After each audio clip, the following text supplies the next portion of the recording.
আল্লাহ তাআলা বলেন হাল আতা আলাল ইনসানি হিনু মিনাদ দাহরি লাম ইয়াকুন শাইআন মাযকুরা, অর্থাৎ মানুষের উপরে একটা সময় ছিল, এমন একটা ক্ষণ ছিল মহাকাল থেকে, দাহর থেকে, মানে মহাকাল থেকে এমন একটা সময় ছিল যে মানুষ উল্লেখযোগ্য কিছুই ছিল না, মানুষের কোনো আলোচনাই ছিল না।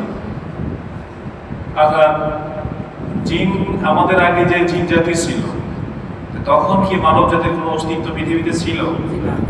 আর সেই সময়টা আল্লাহ বলছেন মিনাদ দাহরি, মহাকাল থেকে। দাহর মানে মহাকাল, অনন্তকাল, মহাকাল।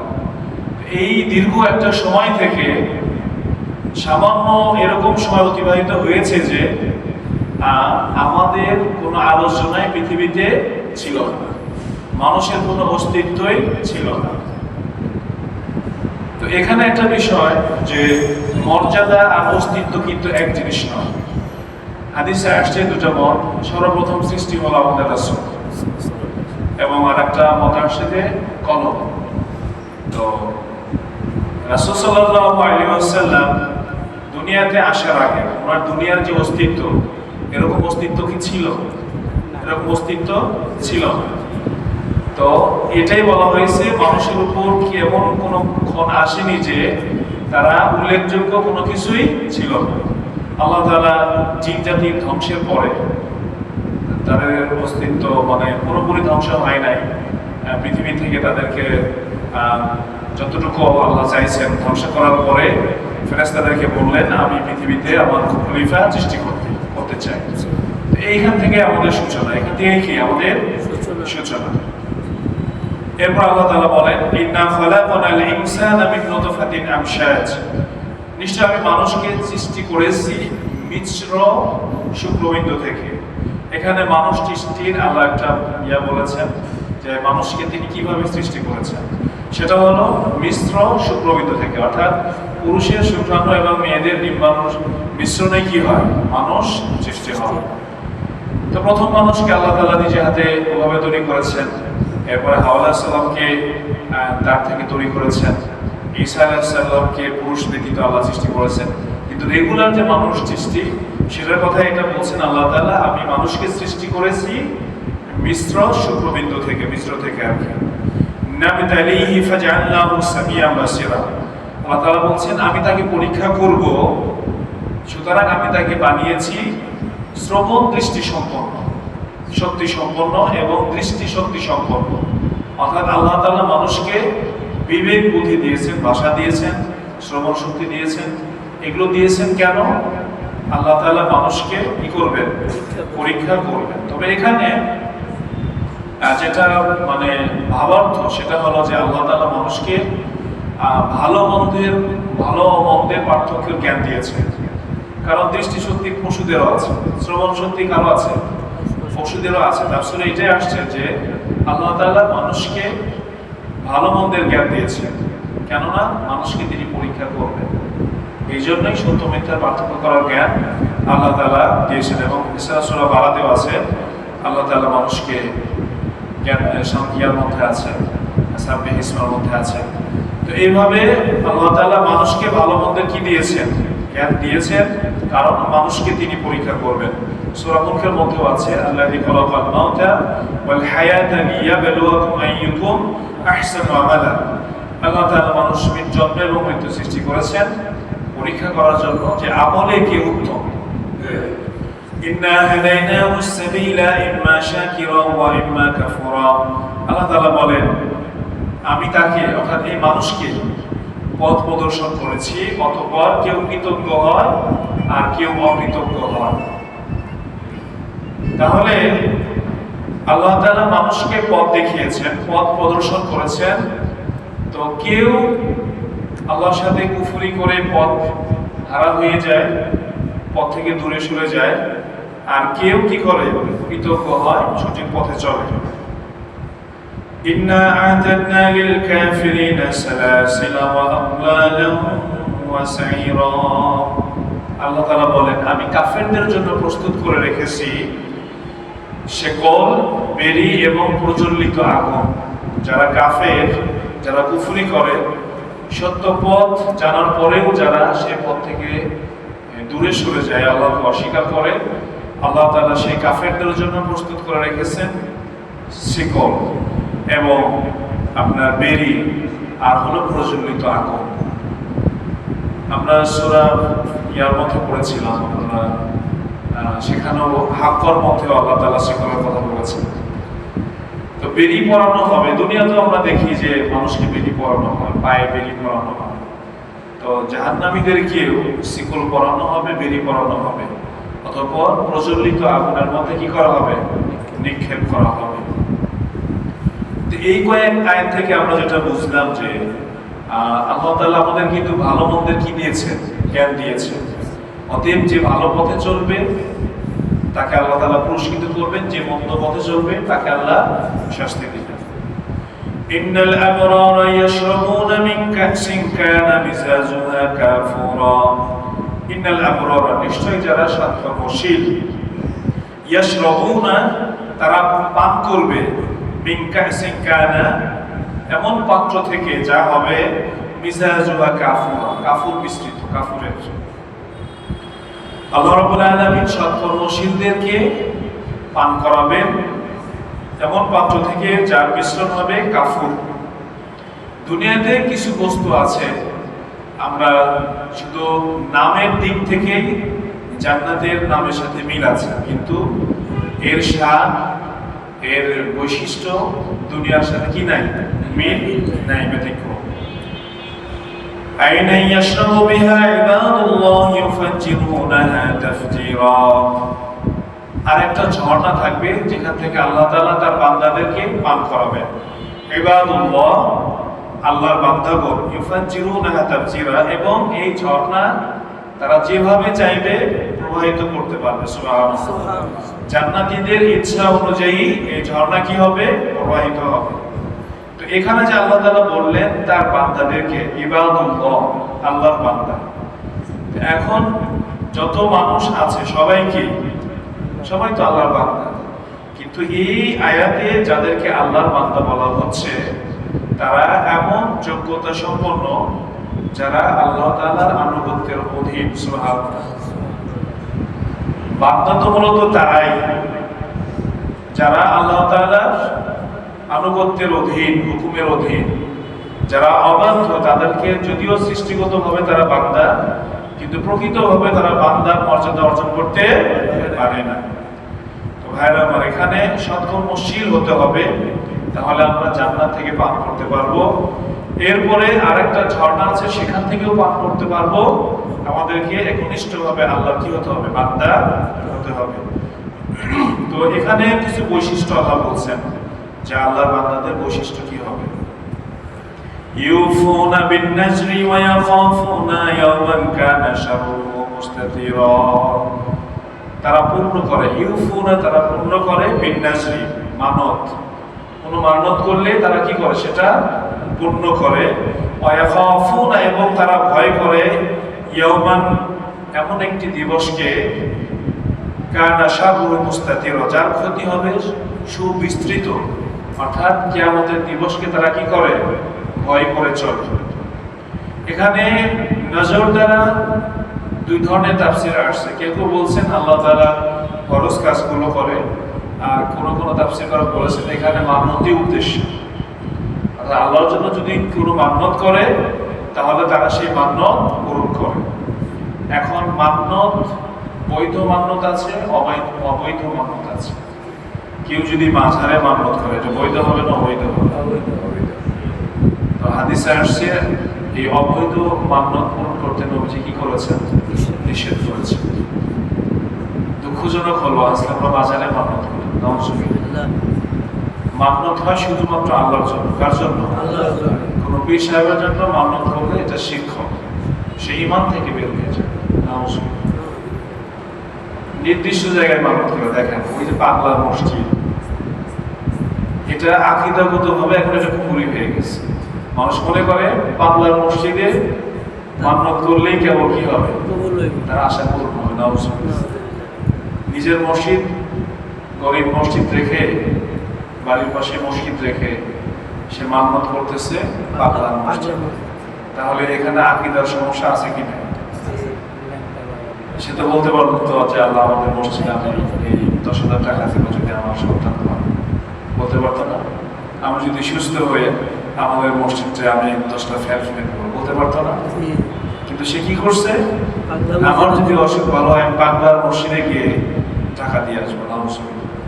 তার মানে তার আকীদায়, তার বিশ্বাসে এটা চলে আসছে যে বাংলার মসজিদে মান্নত করলে সেটা কি হয়?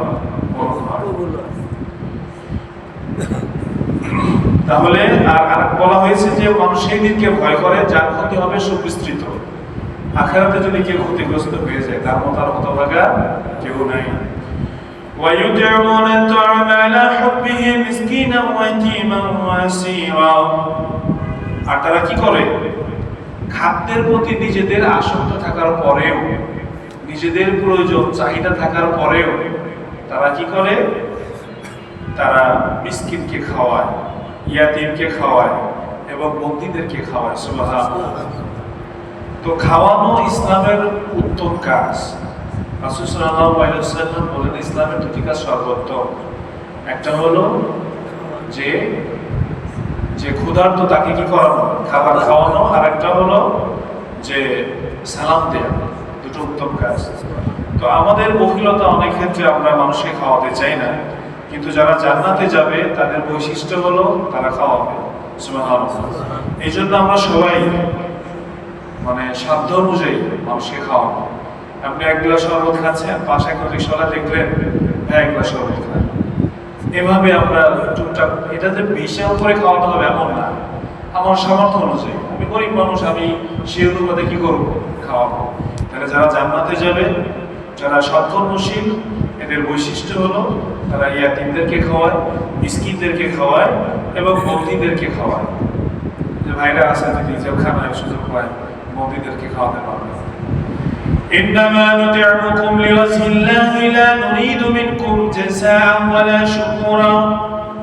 আর তারা বলে আমরা শুধু খাদ্য দান করি লিওয়াজহিল্লাহ, আল্লাহ তাআলার সন্তুষ্টির জন্য।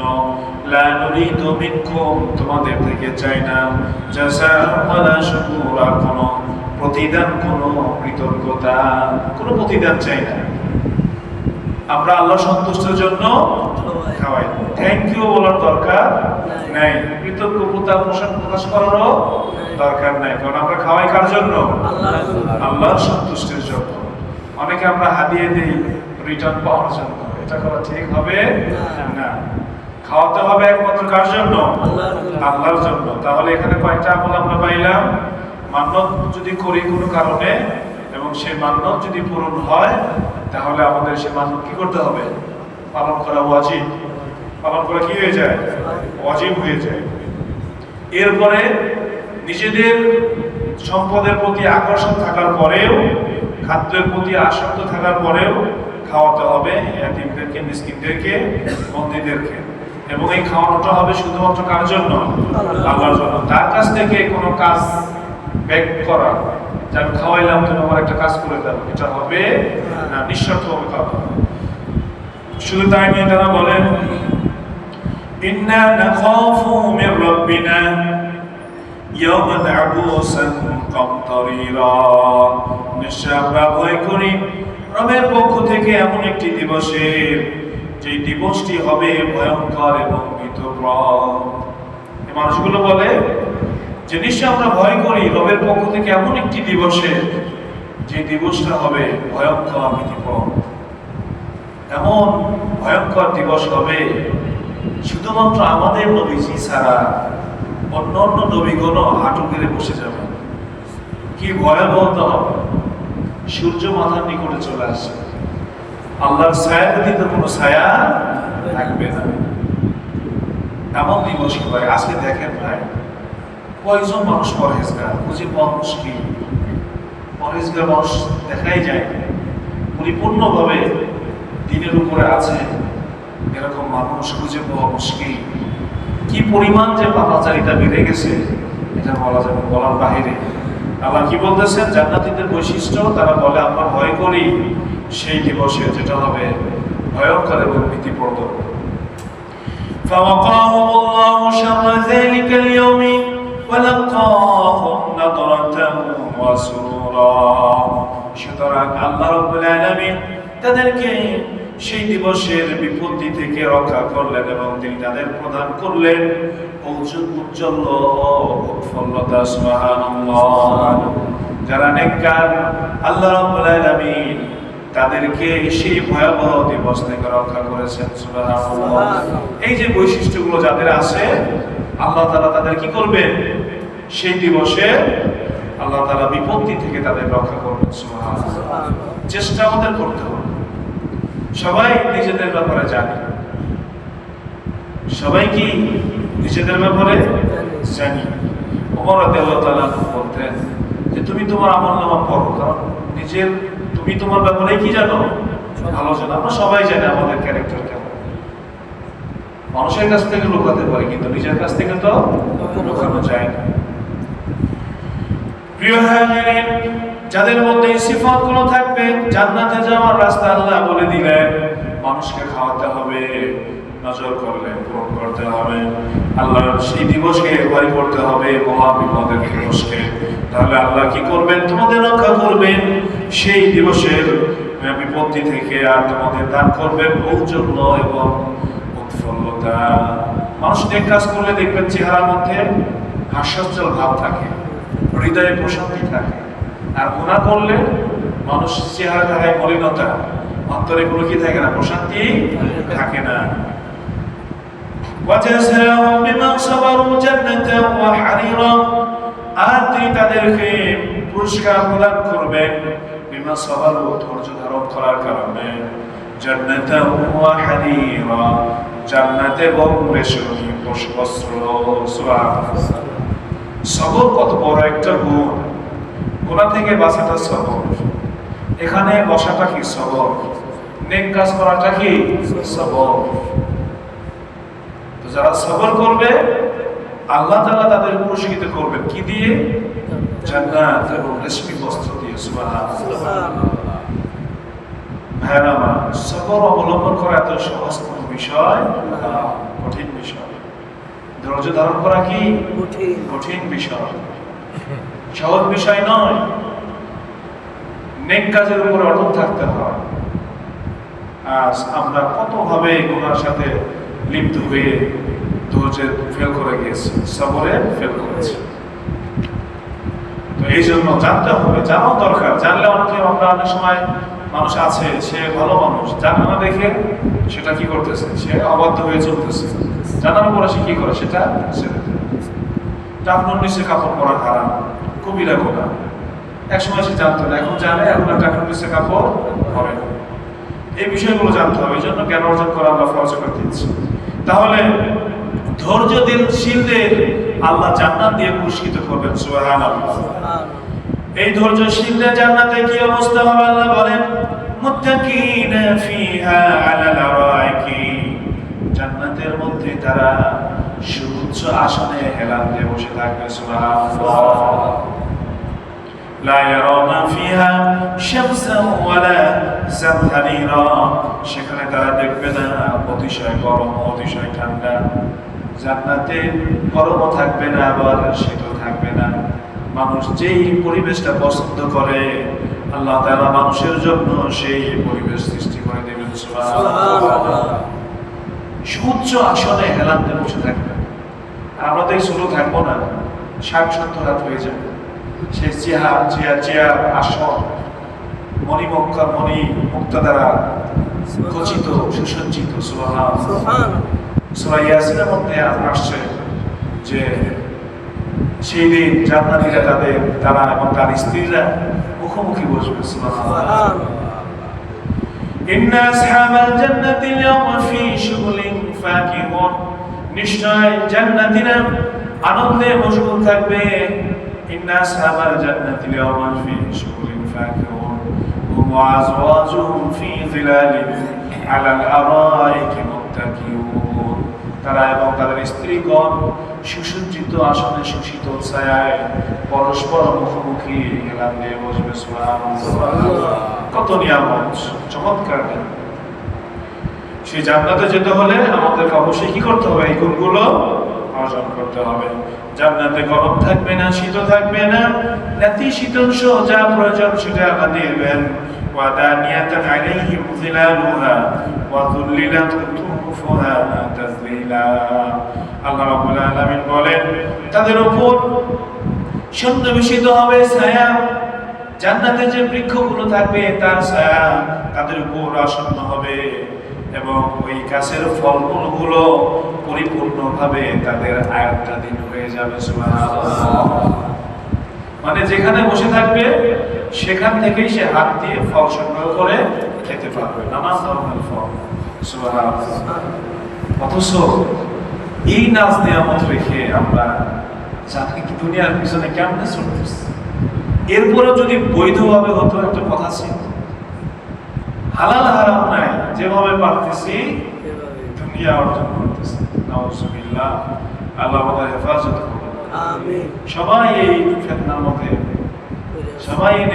মধ্যে এখন নিমজ্জিত হয়ে আছে। এরপর আল্লাহ তাআলা বলেন ওয়ায়ুতাফু আলাইহিম বিআনিয়াতিন মিন ফিদ্দাতিন ওয়া আকাবিন কানাত কাওয়ানিরা। তাদের চারপাশে আবর্তিত হবে রূপার পেয়ালা এবং কাচের পাত্রসমূহ। সুবহানাল্লাহ। অটোমেটিক চলে আসবে, অটোমেটিক পানপাত্র চলে আসবে। সুবহানাল্লাহ। এখানে দুই ধরনের পাত্রের কথা বলছে, রূপার, কাচের। রূপার পাত্র, কাচের পাত্র। হাদিসে আসছে নবীজি বলছেন তোমরা রূপার পাত্র খেও না, পানও করো না, কেননা এটা দুনিয়াতে কাফেরদের জন্য আর তোমাদের জন্য জান্নাতে। সুবহানাল্লাহ। তো কাচের পাত্র স্বচ্ছ হয়, রূপার পাত্র কিন্তু স্বচ্ছ হয় না। কিন্তু জান্নাতে যে রূপার পাত্র দিবেন সেই রূপার পাত্র হবে স্বচ্ছ। সুবহানাল্লাহ। এটা আল্লাহ বলতেছেন কাওয়ানিরা মিন ফিদ্দাতিন কদ্দারুহা তাকদীরা।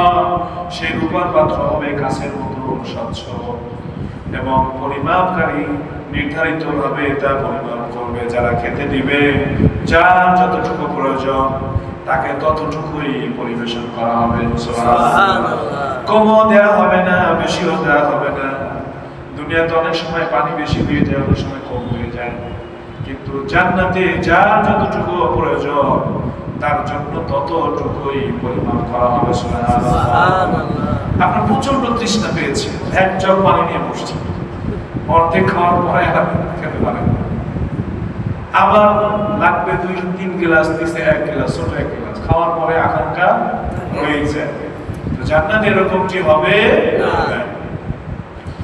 ويسقون فيها كأسا كان مزاجها زنجبيلا।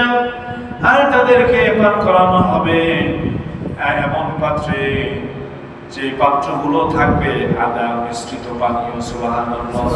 আদা মিশ্রিত পানীয় দেওয়া হবে। আরবিয়ানরা মদের সাথে আদার রস মিশে পান করত এবং তারা এটা তাদেরকে ভালো লাগতো। আল্লাহ তাআলা বলছেন জান্নাতে যে মদ পরিবেশন করা হবে সেই মদের মধ্যে আদার রস মিশিয়ে দেওয়া হবে। সুবহানাল্লাহ। তো এখানে একটা বিষয় সেটা হবে যে দুনিয়ার আদা জান্নাতের আদা কিন্তু কি নয়, এক নয়। আদার মধ্যে কিন্তু অনেক উপকারিতা আছে। কেউ যদি নিয়মিত আদা খায় তার পার্থক্য কিন্তু দেরিতে আসবে, কিন্তু আমরা খাই না। আদা মানুষের জন্য, মানব দেহের জন্য কি খুবই উপকারী। আর একটা বিষয় হলো যে সুন্নাহ অনুযায়ী যদি আজকে আমরা চলতে পারি, বিশেষ করেন হাসপাতাল 1 বছরে মনে করেন 50% ক্লোজ হয়ে যাবে, ডাক্তার রোগী পাবে না, কিন্তু সমস্যা তো আমাদের নিজেদের মধ্যে। অখাদ্য কুখাদ্য আমরা খেতে থাকি। এরপরে হলো ঘুমের অনিয়ম, যেভাবে ঘুমানো দরকার সেভাবে ঘুমাই না, পেট ভরে খাই। এই যে ইরান, এই পার্সিয়ানরা নবজিকে 2জন ডাক্তার পাঠাইছিল ইরান থেকে তৎকালীন যুগে। তো 1 বছর চলে যায়, একটা রোগীও তারা পায় না। তো 2জন ডাক্তার এসে নবীজিকে বলতেছেন যে আমরা তো কোনো রোগী পাই না, আমাদের ছুটি দেন, আমরা থাকলে চিকিৎসায় ভুলে যাবো। তো নবীজি বলছে ঠিক আছে তখন চলে যাও। তো যাওয়ার আগে বলতেছে যে আসলে আপনারা অসুস্থ হন না কেন? নবীজি যেটা বললেন যে আমরা খিদে না লাগলে খাই না, আর খাওয়ার আকাঙ্ক্ষা থাকতে আমরা খাওয়া কি করে দিই, বন্ধ করে দিই। আর আমাদের দেখেন সারাদিন কতবার খাওয়া হয়, 10 বার চাই খাওয়া হয়, চায়ের সাথে আবার বিস্কুট, অনন্ত মানে পেট ভরাই আছে আবার খাচ্ছি, আবার পেট না মানে পরিপূর্ণ আছে তারপরে বলরক্ষণ করতেছে। অতএব কেউ যদি সুন্নাহ অনুযায়ী চলে তাহলে সে অসুস্থ হবে না। গ্রামের মানুষ তুলনামূলক কম অসুস্থ। আমার সন্তান এখন অসুস্থ না, মেয়ের অসুস্থ হয়, কিন্তু আমাদের যত মনে পড়ে আমাদের বাপ মা কখনো ডাক্তারের কাছে যান না, আমাকে নিয়ে ডাক্তারের কাছে যান না। কারণ কারণ বড় হয়েছি গ্রামে, আর গ্রামে বড় হয়েছি ঘুমাইতাম এসার সাথে সাথে, উঠতাম ভোরে। তো এই শুধু ঘুমের কারণে অনেক অসুখ বিসুখ থেকে আমরা কি হয়ে গেছি, বেঁচে গেছে। আমার সন্তান ঘুমায় কয়টা? শহরে 12টা, দিনে উঠে কয়টায়? আবার 10টায় উঠে। অসুখ তো ওর হবেই। আমার মনে পড়ে না যে আমার বাবা আমাকে কোনোদিন একটা জ্বরের জন্য ওষুধ কিনে দিয়েছে, কারণ এটাই সুন্নাহর উপকারিতা। নবীজি বলছেন যে তোমরা রাত্রে জাগরণ করে যখন তোমাদের এশার পরে কথা বলাটাই তিনি অপছন্দ করতেন, ঘুমায় পড়তেন, এরপর শেষ সাথে উঠতেন। এবং আধুনিক গবেষকরা দেখছেন যে মেন ঘুমই হলো এই 10টা থেকে 2টা-3টা পর্যন্ত। কিন্তু আমরা এই সময়টা কি করি? জেগে থাকি। এখন অসুখ নাই, এখন আমি অসুস্থ, ওষুধ খেতে হবে। 2 মাস 3 মাস পর জ্বর আসে, ঠান্ডা লাগে, এই হয় সেই হয়। এই যে যেটা বলতেছিলাম যে আদা এবং খাবার, যেটা খাবারের মধ্যে তো ভেজাল ঢুকাই দিচ্ছে। আগে খাবারগুলো প্রিয় ছিল, তো খাবারটাও গুরুত্বপূর্ণ। তো গ্রামে গেলে তুলনামূলকভাবে নিজেরা সচেতন হলে ভালো খাবার তৈরি করে খাবার উৎপন্ন করে খাওয়া যায়। তারপরেও চেষ্টা করবো আমরা ভাজা পোড়া না খাওয়ানোর, যেগুলো ভালো না এই খাবারগুলো আমাদের এড়িয়ে চলতে হবে, অল্প খেতে হবে, সবসময় পেট ভরে খাওয়া যাবে না। আইনান ফিহা তুসাম্মা সালসাবিলা, জান্নাতীদের জন্য আরো একটা ঝর্ণা থাকবে যার নাম হবে সালসাবিলা। ইয়াতুফু আলাইহিম ওয়ালদানুম মুখাল্লাদুন, আর তার চারপাশে থাকবে চিরকিশোরেরা। সুবহানাল্লাহ, চিরকিশোরেরা, এদের চেহারা কখনো পরিবর্তন হবে না। ওই যে আরেকটা ঝর্ণা থাকবে, এর চারপাশে ওরা থাকবে খেদমত করার জন্য। আল্লাহ তাআলা বলেন ইযা রাআইতাহুম হাসিবতাহুম লুকলুআন মানসুরা, তুমি যখন তাদেরকে দেখবে তোমার মনে হবে যেন বিক্ষিপ্ত মুক্তা। সুবহানাল্লাহ। দুনিয়াতে আমরা এখানে যারা আছে, আমাদের কোনো কাজের লোক আছে খেদমত করার জন্য? কোনো ছেলে আছে আমাদের? নাই, সমর্থ নাই। অনেক বাসায় কেয়ারটেকার আছে, বাট আমাদের অনেকেরই কি নাই, কেয়ারটেকার নাই। তো জান্নাতে আপনার খেদমত করার জন্য, একজন জান্নাতে খেদমত করার জন্য অসংখ্য চিরকুমাররা থাকবে। সুবহানাল্লাহ। তাদের চেহারা কখনো পরিবর্তন হবে না। এবং আল্লাহ তাআলা বলছেন তুমি যখন দেখবে তোমার মনে হবে যেন বিক্ষিপ্ত মুক্তা। সুবহানাল্লাহ। ওয়া ইযা রাআইতা সুম্মা রাআইতা নাঈমান ওয়া মুলকান কাবীরা, আর যখন তুমি দেখবে সেখানে নিয়ামত দেখবে, দেখবে বিরাট এক সাম্রাজ্য। সুবহানাল্লাহ। ঢাকা শহরে আমরা কত মানুষ বাড়িহীন, অন্যের বাসায় ভাড়া দিয়ে থাকতে হয়।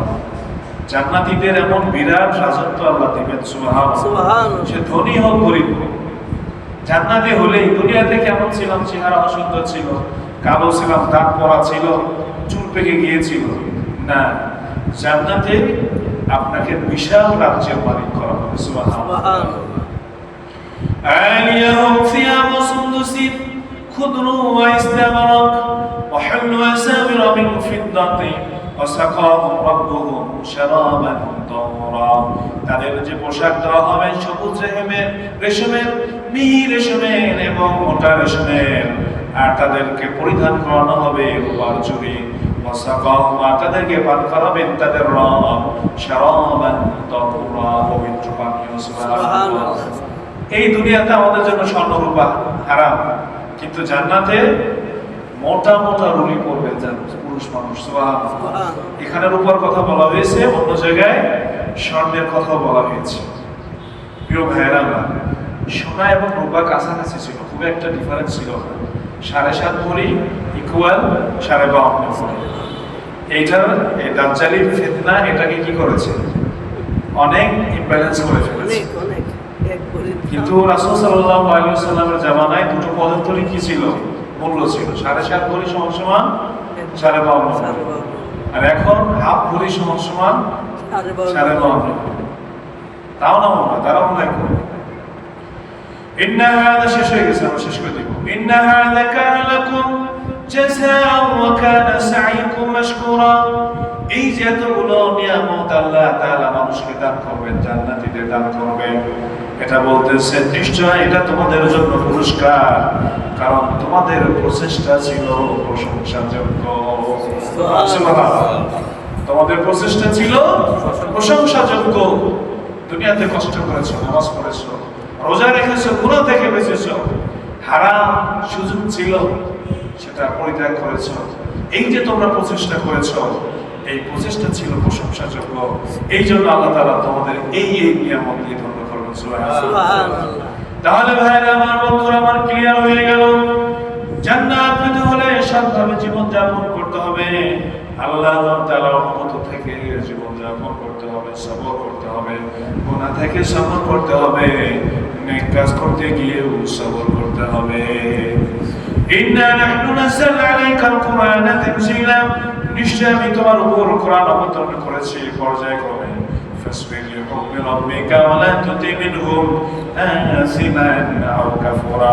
সুতরাং তুমি তোমার রবের হুকুমের উপর ধৈর্য ধারণ করো, আর তুমি আনুগত্য করো না তাদের যারা পাপিষ্ঠ এবং যারা অস্বীকারী। এরকম কাউকে বন্ধু হিসেবে নেওয়া যাবে না যারা অবাধ্য বেঈমান।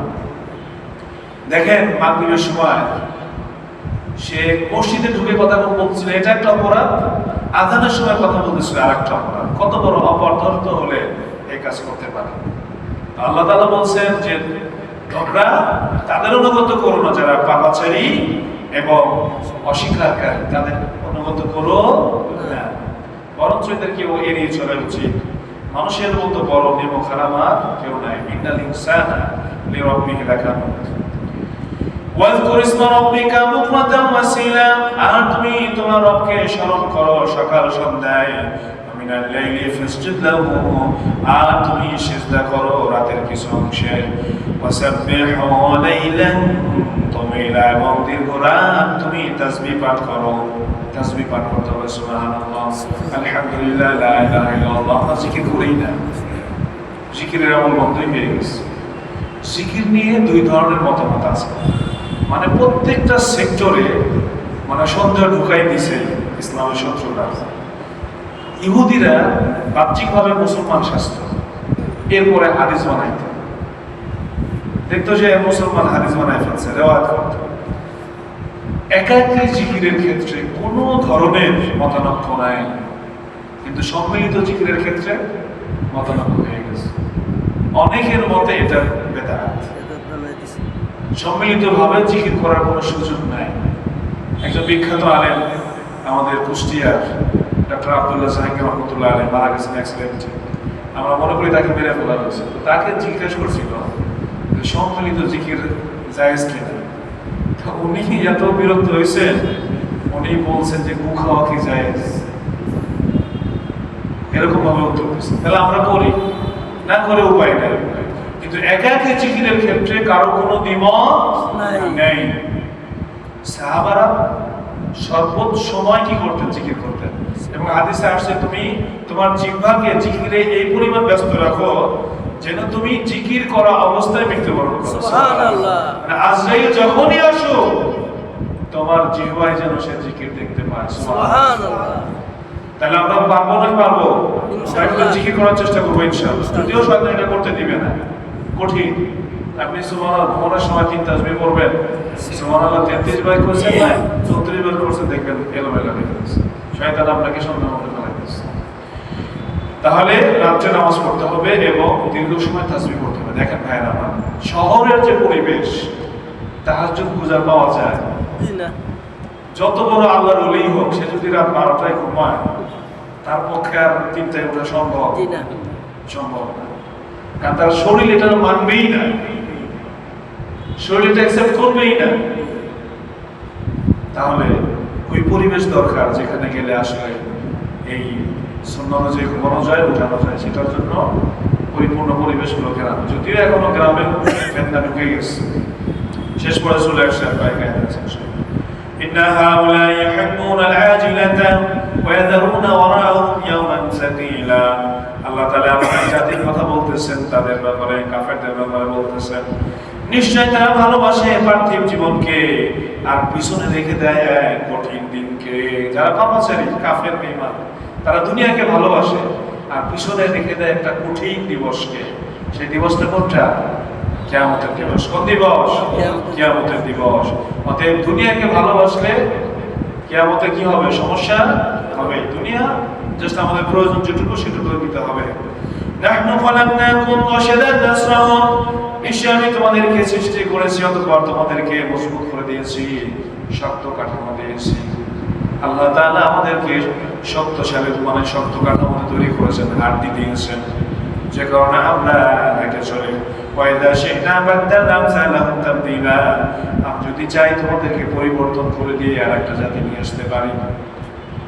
এই যে পাপাচার, মানে জাহেলিয়াতের যুগ আর কি, এই দুনিয়াতে এখন পাপাচার, জাহেলিয়াতের যুগ ফের, জাহেলিয়াতের যুগ কি ফের।